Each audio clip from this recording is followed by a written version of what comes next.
Hello and welcome into the backfield. I'm your host Connor Schaff, and today I will be going over my Week 5 college football top 25 rankings. Now I want to talk about a few things before I get into these rankings, starting off with just clarifying my the way I do these rankings. And I think they're a little bit different than how people typically do their rankings, and I've gotten some criticism for some of my rankings, so I want to go over that just a little bit. My rankings kind of take three factors.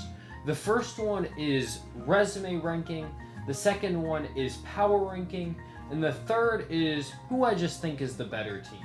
And all of those keep pretty evenly with one another. I think there's a bit of a focus towards resume rankings, and I think that the thing that I do quite a bit different than other people is I reward teams if they lose a close game to a team that I have ranked very high. So you'll see a team that I have 3-2 and a team that is 3-2 and a team that is 2-2 be ranked in my top 20 even though that they've lost 2 games, because their 2 losses are close losses to top 5 opponents. I'm sure you can guess who those 2 teams are, but that's just kind of my philosophy for ranking these teams, and I think that, and I just feel that that's important to keep in mind while doing these rankings. The other thing I want to mention is that, I'll be honest with you, I do not have Florida State or Virginia in these rankings or in the Missed the Cut section. At this point, I honestly believed this before, but taking my 3 things into consideration, neither from the perspective of resume rankings or power rankings could I have Alabama up in my rankings and not have Florida State in the rankings. But I firmly believed that that game was a fluke, and we kind of saw it this week. Alabama gets a big win over Georgia, and Florida State struggles against Virginia. I don't believe Virginia is a very good team. I don't believe Florida State's is a very good team. So I have neither of them ranked, and I don't even have them in my Missed the Cut section. If you don't agree with that, feel free to let me know why in the comments down below. I'm always hoping to have some good faith debate in there. But let's get into our teams that just missed the cut, starting with, and we only have 3 teams this week actually. I think I've had as high as 7 or 8 teams in the Missed the Cut section. I don't actually feel there are a lot of teams just on the outside looking in.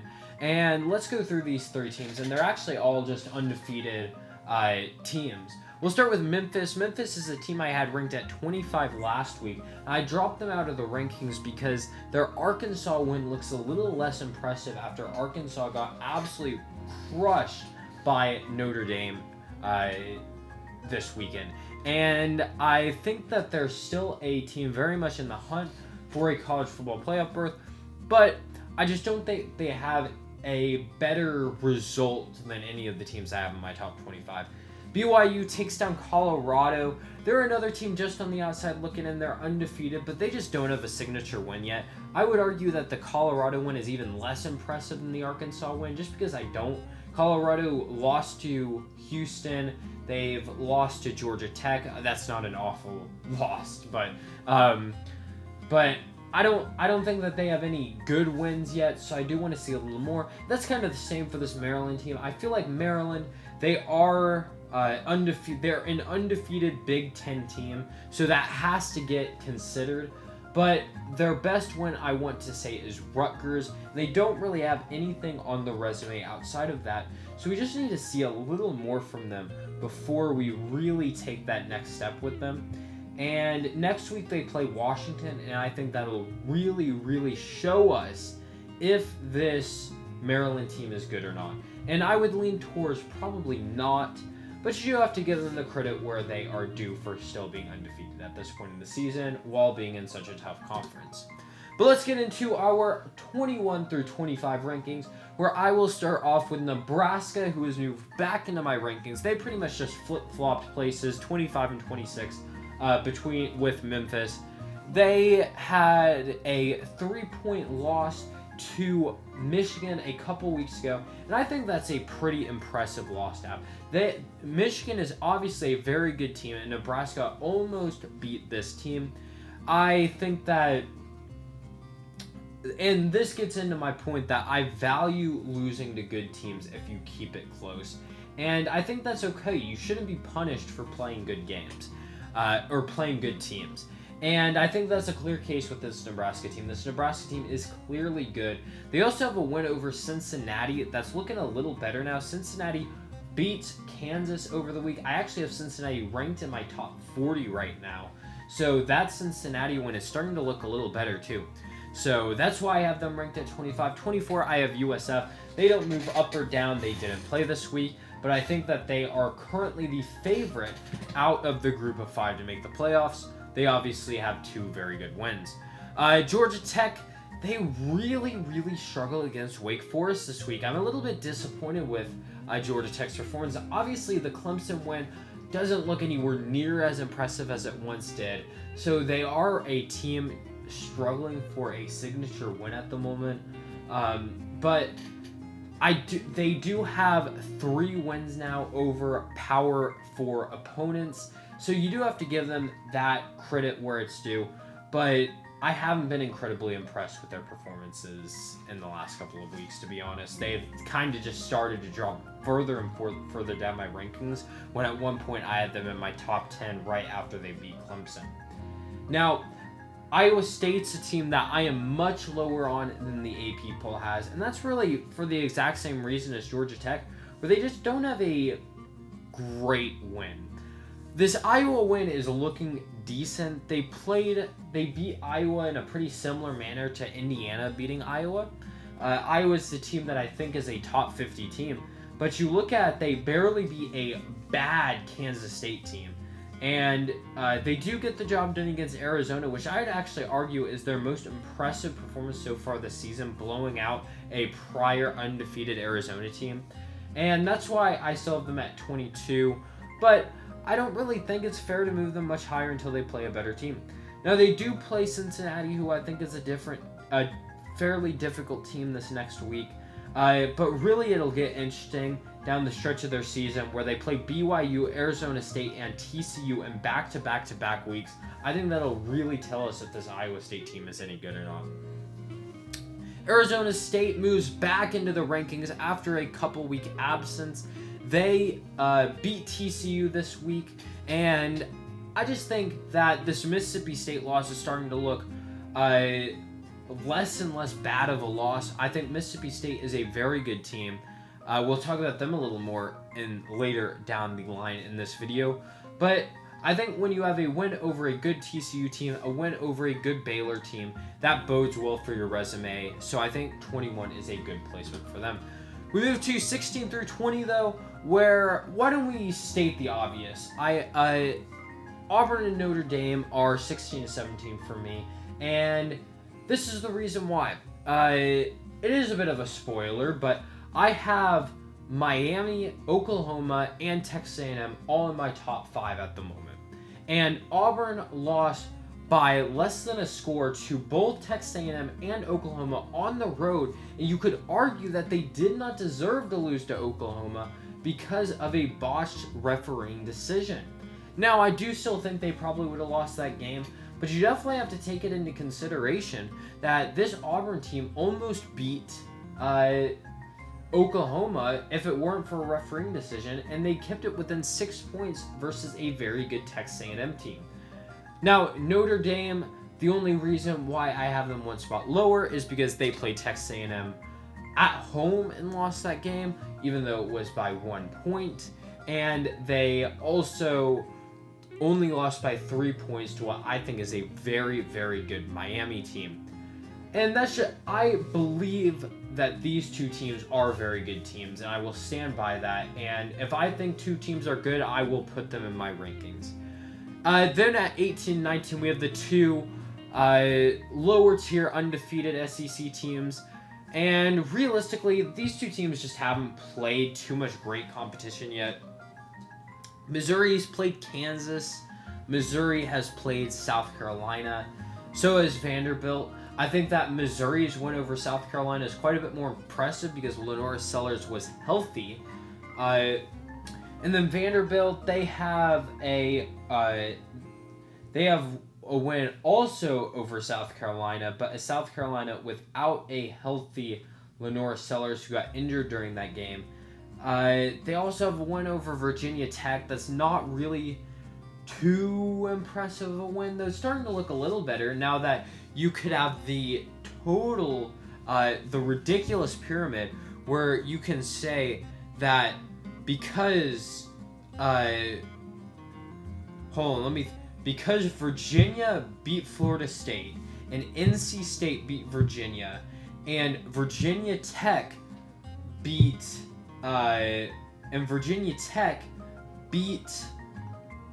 NC State, and Vanderbilt beat Virginia Tech, and since Florida State beat Auburn, that Vanderbilt should be Alabama, that Vanderbilt should be a top 10 team. But that is a ridiculous way of doing rankings, and that is why we don't do these purely based on a head-to-head record. But yeah, excuse me for that absolute word salad. I pretty much proved my point there of why it's a ridiculous thing to even consider. But yeah, and then LSU I've ranked at 20. They lose to Ole Miss on the week, and the reason why I dropped them down a little more is just because I think the Clemson win just really doesn't look impressive at all at this point, and I just didn't feel like they played very well against Ole Miss. It's kind of weird. I felt like they put up a lot less fight than some of these other close loss teams had. Maybe I'm just speaking out of nothing here, but that's just kind of how I felt watching the game. I'll move on to 11 through 15 though, where Michigan is not 2-2. Michigan is actually 3-1, I want to say. Not 100% sure, so I have that record wrong. But I have Michigan here at 15. Michigan does not play, but I think that their Oklahoma win is just still looking, or their Oklahoma loss is still looking like an okay loss to have on your schedule. And then Nebraska being a top 25 team for me, I think that win looks good for you. Mississippi State is just the one I could not disagree more with the AP poll on. I don't understand how in any world this Mississippi State team is not ranked. It's just, how is a team that beat a top 25 Arizona State team, by your own metric, you had Arizona State in the top 25, then instead of, you have Mississippi State ranked behind Arizona State even though they comfortably won that game, and then Mississippi State takes a top 15 Tennessee team to overtime. It's just unbelievable to me how Mississippi State is not ranked in the top 25, and I think for that matter they should be ranked in the top 15. But I do not understand at all. I think this is a very good team. I think Blake Shapen is doing really well as the quarterback of this team, and I think this team is very underrated in the SEC this year. Now, I don't think they'll get over the line just because you gotta get wins like that this Tennessee game if you want to make the SEC championship.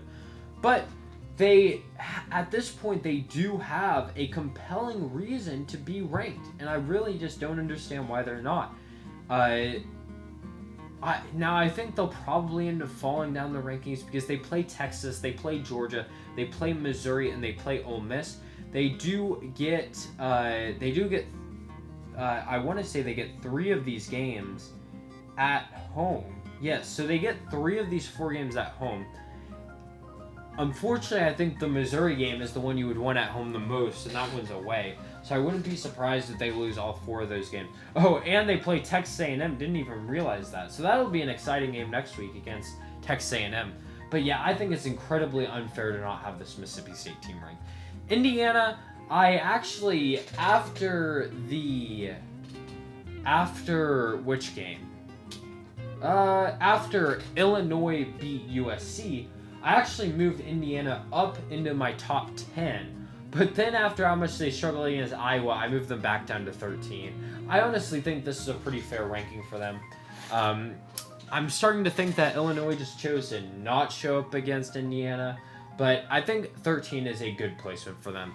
Now we have the run of 3 SEC. Actually, I think we have a bunch of... Pretty much the rest of the rankings are just Big Ten and SEC, plus Miami and Texas Tech somehow holding on because they're undefeated. But Tennessee is at 12. They beat Mississippi State, but they lost to Georgia, and Georgia lost to Alabama. Georgia's at 11. They lost to Alabama. Now, I'll be honest, and I'll move into my top 10. Alabama is at 10. Now, I'll be honest, I actually really heavily considered just not moving Alabama up, because it seems like every year that Alabama just beats Georgia, and it means absolutely nothing because Alabama don't end up being that great.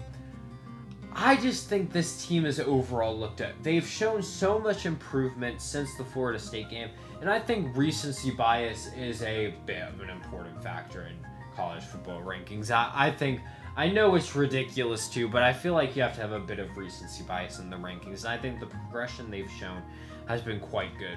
So I do have them at 10. Texas I have at 9. They didn't play. Maybe I should have them behind the group of SEC teams, but I still think this one touchdown loss to Ohio State on the road looks very good on their schedule, and it finally seems like Arch Manning's starting to get his stuff together. Number 8, we have Texas Tech. I actually moved down Texas Tech a couple spots compared to last week. I had them ranked at 6, and I kind of just decided maybe that was a little overkill. This team does have a win over Utah on the road. That's a great looking win.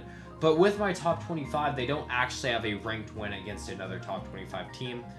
Obviously, apparently Texas Tech is on this ranking twice, but that is Penn State, folks. Clearly, I don't look at my slides before I do them. Apparently, I'm really bad about that today. Ole Miss, they take down LSU this week. I think this is a very good team, but being at home and with how much better you looked to me during the game, I would have hoped for a bit of a larger score line to win by. At 6, I have Penn State. I understand that they don't have a ranked win, but they lost by an overtime against Oregon, who I think everyone can agree is a top 5 team in the country. So I think they still have to be very highly regarded. I'd definitely rather be Penn State than I would be Texas Tech or Texas at the moment, schedule or resume-wise. So really the only maybe surprise is Ole Miss, but I still there's some, like, they barely beat Arkansas. That's really doesn't look great. They played Kentucky, and that game was really competitive. That isn't looking great. And yeah, LSU, that one obviously looks great, but I do still expect a little more out of this team. Now we move on to the top 5, where we have 2 more SEC teams to get through that are undefeated. Oklahoma at 5. They don't play during the week, but I just think that by resume they move up a little bit. They have a good-looking win over Auburn. They have a good-looking win over Michigan. So they have wins over my number 15 and 16 teams. One of which being a 2-touchdown win on the road in Michigan, which is an incredibly difficult place to play. Texas A&M, they have their win on the road at Notre Dame, which I just think is incredibly impressive. And then they have their win over Auburn at home. And I know that technically Oklahoma won by more, but because of refereeing decisions and the fact that it took Oklahoma 10 sacks against Jackson Arnold to beat Auburn, still by only 1 score, I have Texas A&M just ahead, so they are my number 1 ranked SEC team at the moment. Then Ohio State, they beat Washington this week. That was a very impressive win for me. I'm honestly quite a bit higher on this team now than I was a week ago. I was a little concerned about this team with how they performed against Texas and how much Texas struggled, but I think I'm a little more impressed with this team now. Miami, they also have the win over Notre Dame. They have an unbelievable looking win over USF. I think this team just is looking very good at the moment. I don't think they played this week, though. And then Oregon at number 1, they beat Penn State. I had Penn State ranked at 1 last week, so now Oregon sits in that number 1 spot. So that is it for today. Make sure to let me know your rankings down below, and let me know any thoughts or comments you have on the rankings and the video. Make sure to like and subscribe and interact with the video in any way you can. It all helps grow the channel. With that being said, thank you guys so much for watching, and have a good one. Bye.